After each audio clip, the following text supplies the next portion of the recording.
Europa pot ser una de les grans perdedores de la globalització, perquè si analitzem totes les tendències, l'econòmica, la demogràfica, la cultural, la científica, etc., veiem doncs, que estem perdent pes respecte a lo que és la globalitat. I això, fins ara, sembla que els europeus tornaríem al mateix. Potser ja ens n'adonem racionalment, però no prenem mesures per refer-ho. Europa pot evitar el seu declivi. Ara estem en un declivi, això ho hem de tenir tots clars. Europa està en declivi, però Europa pot evitar el seu declivi perquè encara avui Europa és el centre econòmic, científic i cultural més important del món. I a Europa tenim talent i tenim coneixements científics per evitar-ho. El que ens falta és a tots plegats voluntat política. I si no reaccionem i si no corregim la trajectòria que estem anem, començarem degradant l'estat de benestar, que tant ens ha costat aconseguir Europa, i serem bastant irrelevants amb aquesta governança mundial. Diríem que la riquesa ens ha fet perdre musculatura, reflexes, el viure en el benestar, i que aquest avantatge competitiu que vostè destacava ara, evident, que és l'estat del benestar, no l'hem sabut posar en valor, no? Fins i tot davant de les economies emergents. El que passa que si analitzem els processos històrics ja es veu que totes les cultures tenen moments d'ascens i de zènit i arriba un moment que la gent s'acomoda i comença el descens. Això només cal repassar una mica la història. Nosaltres estem en la fase del descens, que hauríem d'intentar corregir, recuperar la competitivitat. Sobretot, no podem anar a competir per preus ni per costos salarials. Aquest no és el camí. És per talent, per innovació, per recerca, que això som els que estem més preparats. I hem d'anar per aquesta via. Si no, realment el futur d'Europa queda una miqueta enterbolit. Senyor Raventós, el repte no sembla fàcil, no? Descriure el moment de desconcert que estem vivint i que ens aboca un futur incert i, paradoxalment, en un moment on disposem de major informació i major coneixement en tota la història de la humanitat. És aquesta gran paradoxa de dir, estem davant d'un futur, no sabem cap on anem, però tenim més informació i més coneixement que mai. Sí, el que ens hem de preguntar una miqueta per què ha passat tot això. I jo diria que no estem al mig d'una crisi. La gent parla molt de la crisi, però és que no estem al mig d'una crisi. Estem en la fase final de l'acabament d'un sistema o d'una època i el començament d'una altra que encara no sabem cap on va. Jo destaco dues dates que em semblen molt clarificadores. El 1989 cau el mur de Berlín i amb això desapareix el sistema comunista i ja només queda el sistema capitalista. I aleshores, a l'any 2007, amb la fallida de Lehman Brothers, s'ensorra el sistema capitalista liberal. Per tant, el comunista no va, el capitalisme liberal tampoc. Aleshores, quin és el sistema? Ens hem quedat sense sistema, necessitem un de nou que no sabem quin és, i per tant hi ha tota aquesta confusió. Si això ho sumem amb l'emergència de nous països en el món aquests darrers anys, els avanços de les noves tecnologies, que el món s'ha fet petit en tot plegat i que tot està interrelacionat, esclar, aquí ens ve una confusió general fins que no trobem les línies de sortida que cal dir que hi són.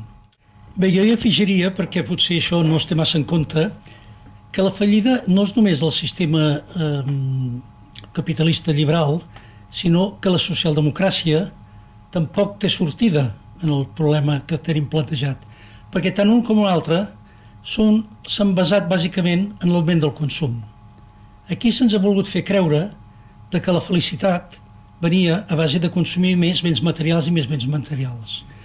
I aleshores hem tingut un creixement artificial gràcies a un endeutament forçat, que quan s'ha acabat aquest endeutament el sistema s'ha aturat i estem ja en una situació de desconcert. Aleshores, quina és la sortida? Clar, en el llibre es pot esplaiar molt més, però si veiem les tendències mundials de l'augment de la població i que d'aquí 40 anys hi haurà 2.300 milions de persones més i que aquests països emergents estan creant una classe mitja que lògicament volen viure millor i acostar-se el més que puguin al nivell occidental, llavors ens comencem a adonar que vivim en un planeta finit i que els recursos no són infinits. Per tant, aquest model o aquest sistema econòmic i social de més consum i que el sistema s'aguanta pel creixement que va consumint més, Això ja veiem que no té sortida. Per tant, la sortida l'hem de trobar en un model, diguem-ne, més raonable, més assenyat, més racional, que aconsegueixi que siguem feliços i fins i tot més feliços, però amb menys béns materials. Els béns materials són molt importants i els necessitem, evidentment, però no podem basar la felicitat només en el consum dels béns materials. Hi ha moltes altres coses que ens interessen als humans. La llibertat, la democràcia, la família, tenir una feina, el futur dels nostres fills, la cultura, el lleure. Per tant, hem de poder gaudir de tots aquests altres béns que no consumeixen recursos materials que ens portaran a una major felicitat que voler avançar en consumir, que és una frontera final que no hi arribes mai. Al capítol 5è del seu llibre, vostè formula la pregunta clau, perquè aquesta va desenvolupant tot aquest seguit de temes, però hi arriba la pregunta clau que qualsevol persona que ens pot estar escoltant ara ben segur es pot formular. Serà possible aquesta gran metamorfosi? Perquè si no és possible, tindrem problemes. Aquí el problema som els éssers humans. Nosaltres podem transformar la societat. I per això jo acabo el llibre fent una certa crida als joves, perquè són els joves que han de transformar la societat. Perquè si deixem que siguin l'establishment els que ens arreglin els problemes, acabarem malament. Per tant, ha de ser gent jove, amb idees generoses, però en un sentit de bé individual, però també de bé comú, que ens transformin la societat. La història ens ensenya que els egoismes i els interessos supediten sempre l'interès propi, l'interès nacional que se'n diu, a l'interès general. I està, si seguim amb aquesta línia, la pel·lícula acabarà malament.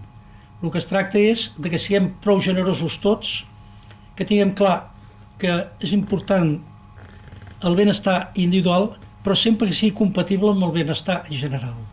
I per això faig aquesta crida als joves, que això només ho podran arreglar els joves si es mobilitzen, si ens consciencien, fan conscienciar la societat de que necessitem un canvi que no és un canvi, com ho diria jo, jo en el llibre no sóc catastrofista, jo penso que ha de ser un canvi gradual, progressiu, que aprofitem tot el que bo que té el sistema actual, rebutgem tot el que és nefast, i a partir del que jo en dic, una nova globalització, una orientació de la globalització en un sentit molt més suau, social, una refundació del capitalisme per fer-lo més humà i viable, perquè l'actual no és viable.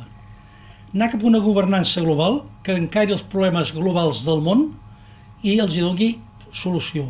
I després garantir un mínim de solidaritat humana i de dignitat humana, perquè aquestes desgràcies que estem veient que estan passant, aquestes fams i aquestes malalties tan esteses, això és indigne de la naturalesa humana. El senyor Francesc Raventós és un dels impulsors de la Fundació Acció Solidària contra l'Atur. Estem en un volum d'uns 5 milions d'aturats i aquest volum de persones sense feina a l'estat espanyol és impossible que sigui assumit pel sistema a mig-llarg termini, malgrat les coses, la maquinària de l'economia torni a funcionar en positiu, no? És difícil. Si estem parlant de generacions perdudes. Sí, en aquest tema jo soc una mica pessimista perquè, esclar, el creixement dels propers anys ja no serà el que havia sigut perquè va ser un creixement artificial. Però si creixem, que ara seria la gran aspiració, un 1 o un 2%, això, gràcies o degut a la productivitat, creix una mica l'economia, però no creen els llocs de treball. Per tant, aquí la sortida és que fem servir el talent, perquè ja ho deia abans, no podem competir per sous baratos. O sigui, anar baixant les remuneracions i les nòmines, això no és la manera que hem de competir. Hem de competir per talent, per coneixement, i aquest és el gran esforç que hauria de fer aquest país, si no, no tenim sortida.